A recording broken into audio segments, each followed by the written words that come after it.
Sup Shredders, my name is Logan aka Spiderhands and welcome to SP Reviews, where today we're going to be checking out a track from an act named Relentless Pursuit titled Into the Void. And if we switch over to here, we have the track on the screen. This is the second track that I reviewed for Relentless Pursuit recently. I enjoy listening to their stuff. I'm a fan of rock and metal. And while I try to not let that bias my perspectives and review process, I just figure it's better to be honest, man. Maybe this is a part of me that's kind of squealing for people to send me more rock and metal to check out.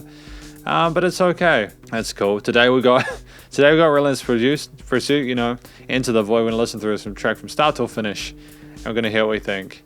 Let's go. What do we got in store for us today?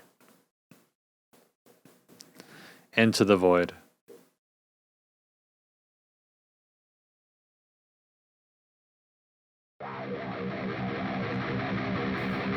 Is that a didgeridoo?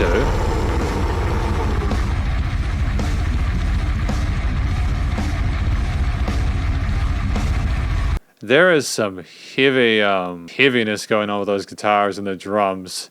But was that a didgeridoo at the start?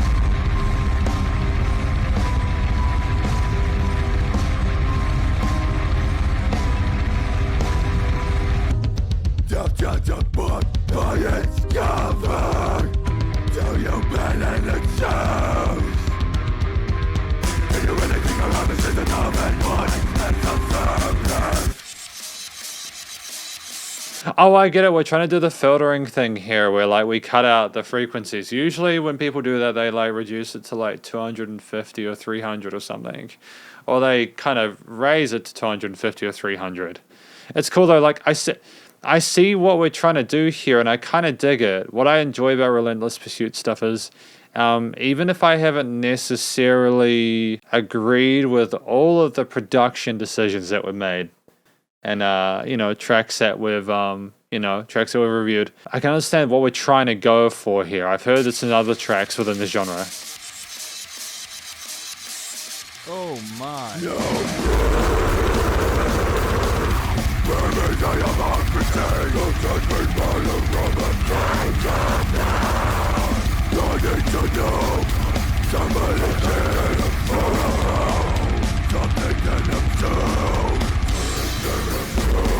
See what I mean? Like, there's a lot of promise for this. I like the riffs and the arrangements and how the drums go with it. We're clearly slowing things down and speeding them back up. There are changes in the energy levels.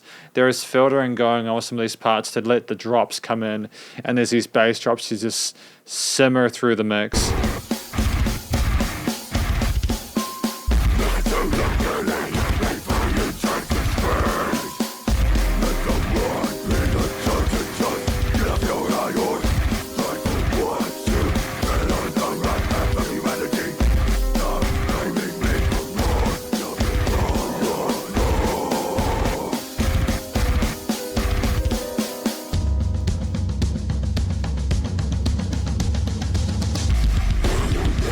Yeah, I really dig that. I like that drum fill there and how it kind of build up and how there's a bit of a sort of tense. There's a bit of trepidation. You're like, well, what's going to happen next? You know, but uncertainty, a little bit unpredictable, a little bit wild. You know what I mean? I am reading the lyrics as we go along as well, but I'm also trying not to like trying to focus on everything at once. Because if I start reading, then I might miss like a guitar riff or something like that I enjoy. No, it's something that I miss otherwise.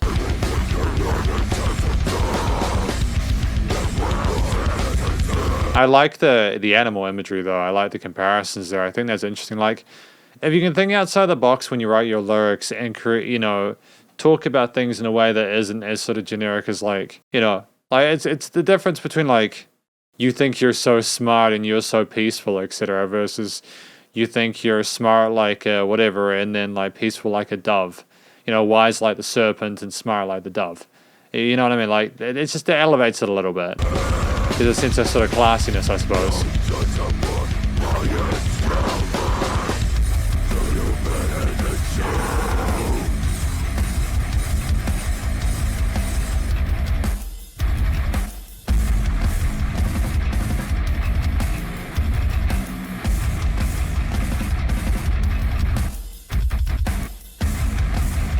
I like that. I like that decision from like a production perspective. So we're shortening those waveforms, like that. You know, it's very percussive sounding.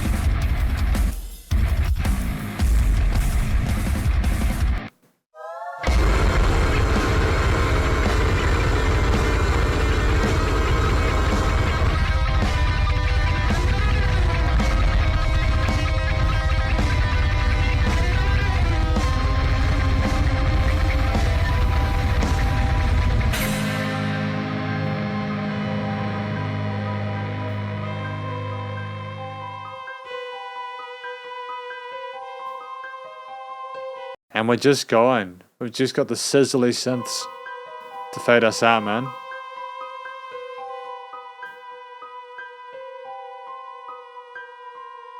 Relentless Pursuit. Into the Void. Is that light in the center supposed to be like flickering out or something like that?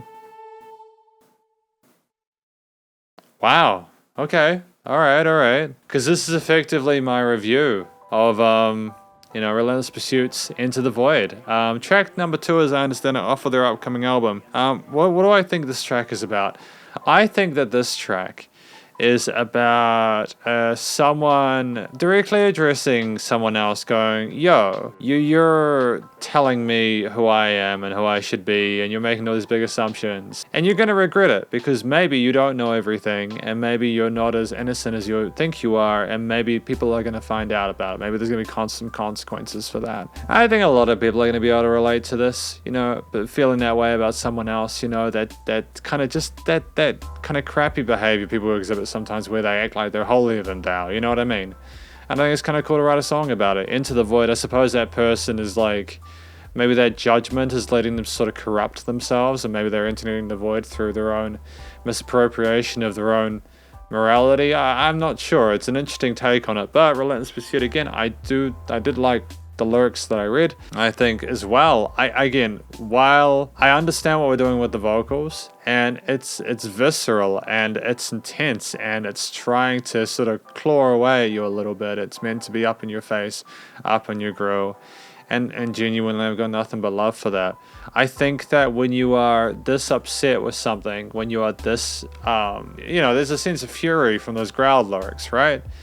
I don't think you need to mask that with clean vocals. In fact, I would personally argue that is maybe less authentic if you don't use growly vocals.